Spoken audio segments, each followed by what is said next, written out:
नमस्कार, आप देख रहे हैं नेशनल लाइव 24x7। मैं हूं राजू खान फ़हीम हुसैन के साथ। भाकपा माले विधायक दल के आह्वान पर घोसी विधायक रामबली सिंह यादव के द्वारा 1 दिवसीय अनशन धरना दिया जा रहा है। बिहार सरकार के द्वारा विधायक कोटे से काटी गई राशि के खिलाफ भाकपा माले विधायक रामबली सिंह यादव का 1 दिवसीय अनशन धरना चल रहा है। घोसी विधायक रामबली सिंह यादव का कहना यह है कि अधिग्रहित 2 करोड़ की राशि का न्यूनतम 50% घोसी विधानसभा क्षेत्र के अस्पतालों पर खर्च किया जाए। सुने पूरी रिपोर्ट फ़हीम हुसैन के साथ मैं नेशनल लाइव 24x7 से राजू खान, जहानाबाद।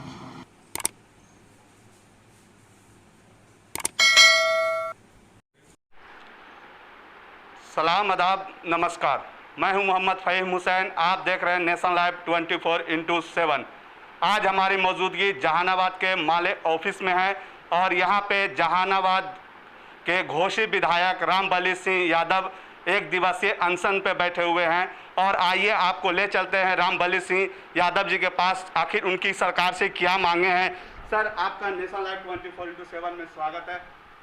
चलिए, शुक्रिया आपका भी। सर, आपने 1 दिवसीय अनशन किया है, सरकार से आपकी क्या मांगे हैं सर? देखिए, सरकार ने विधायक निधि का 2-2 करोड़ रुपया हम लोगों से बिना राय विचार किए काट लिया है। तो हम लोगों का मांग है कि आप कोरोना के नाम पर अगर ये राशि काटे हैं तो उसमें से 1 करोड़ रुपया विधानसभा क्षेत्र में खर्च हो, हमारे क्षेत्र घोसी में खर्च हो और उसमें हमसे राय विचार लिया जाए। साथ ही वो शेष 1 करोड़ रुपया आप कहाँ खर्च कर रहे हैं, कैसे खर्च कर रहे हैं, इसकी पारदर्शिता हो। दूसरा हम लोग का है कि 1 करोड़ रुपया जो शेष बचा था उसका हमने अनुशंसा किया है इस कोरोना से पीड़ित मरीजों के लिए घोसी विधानसभा के 5 अस्पताल में हम लोगों ने ambulance, oximeter, oxygen cylinder, flowmeter, ये सब हम लोगों ने देने का अनुशंसा किया है।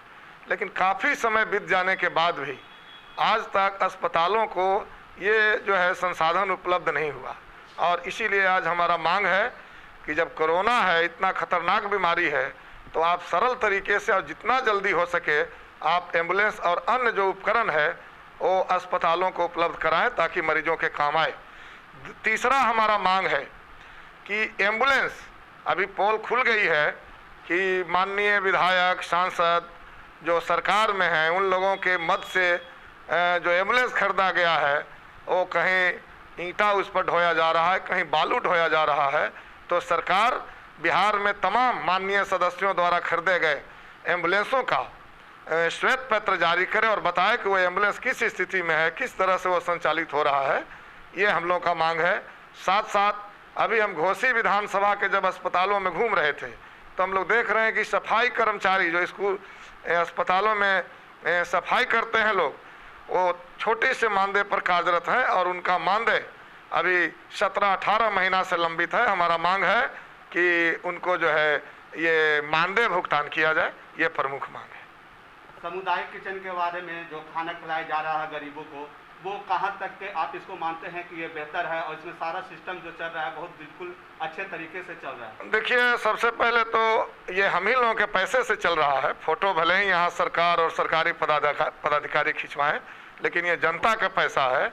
और मैंने ही इस जहानाबाद में सवाल उठाया था जब किचन की शुरुआत गांधी मैदान और प्रोफेसर कॉलोनी में हो रही थी, तो हमने माननीय प्रभारी मंत्री के समक्ष ये सवाल उठाया था कि अगर गरीबों के लिए किचन है तो ये किचन खुलना चाहिए बभना में, यह किचन एरकी में खुलना चाहिए, यह किचन जहानाबाद के रामगढ़ में खुलना चाहिए और सभी प्रखंड मुख्यालयों में खुलना चाहिए।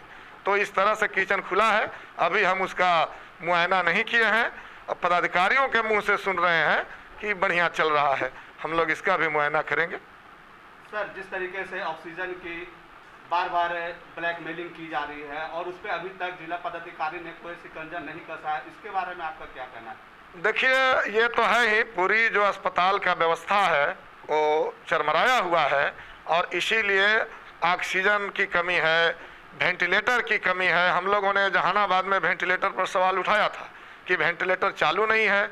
जब चालू हुई तो हम लोगों ने सवाल उठाया कि आईसीयू ठीक नहीं है, आपके पास में 24 घंटा आईसीयू के लिए डॉक्टर नहीं है, आपके पास टेक्नीशियन नहीं है, एनेस्थीसिया नहीं है, और इसके बावजूद भी आप कह रहे हैं वेंटिलेटर चालू है। तो ये जनता को ठगा जा रहा है।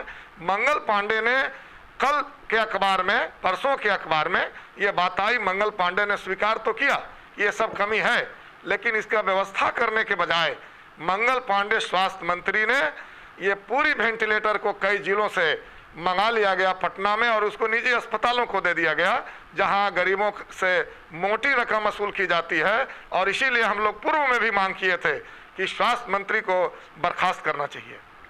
सर, हमारे चैनल के माध्यम से आप बिहार के मुख्यमंत्री श्री नीतीश कुमार जी को क्या पैगाम देना चाहते हैं? हम तो उनके पैगाम के लिए ही धरना पर बैठे हैं, पारदर्शिता हो।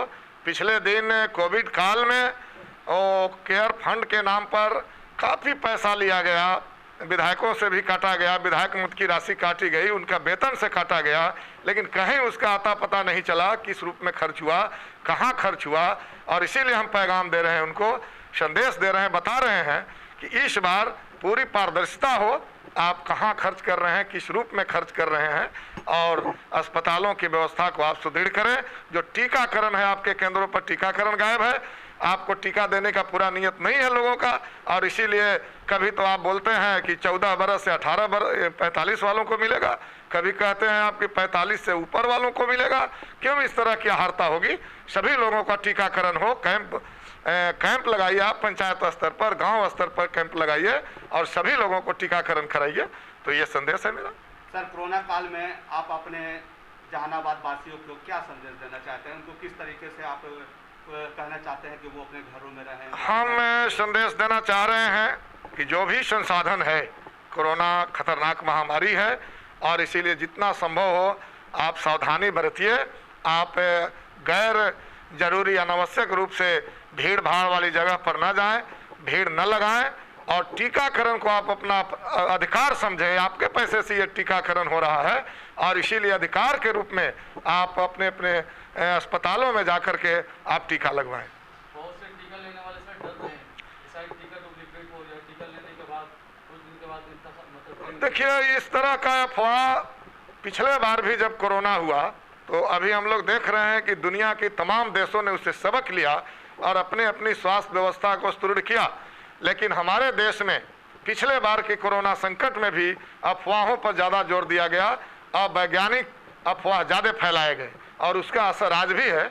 और इसीलिए ये नीचे तक चल रहा है बातें कि टीकाकरण से जो है मौत हो जा रही है, टीकाकरण से अन्य तरह की समस्या उत्पन्न हो जा रही है। इसीलिए हम कहना चाहेंगे कि ये सरकार का तो नियत है नहीं पूरा, और इसलिए एक तो गैर और दूसरा हो न हो जाए। जो भी साधन है उसका उपयोग कीजिए, चाहे वो सामुदायिक किचन चल रहा हो या टीकाकरण हो रहा हो, आप केंद्रों पर जाएं और टीकाकरण लें, अफवाहों को आप खारिज करें। क्या सूचना देते हैं सर? क्या टीका लेना चाहिए? हाँ, बिल्कुल बिल्कुल टीका लेना चाहिए, टीकाकरण में हिस्सा लेना चाहिए, टीका लेना चाहिए, और अफवाहों पर विश्वास न करें लोग, टीका लें, ये आपका अधिकार है, आपके पैसे से है। आज अगर आप टीका नहीं लेंगे तो ये अभियान समाप्ति होने के बाद यही टीका काफ़ी कीमत पर आपको मिलेगा, काफ़ी आपसे रकम वसूल किया जाएगा, इसलिए आप टीकाकरण लें।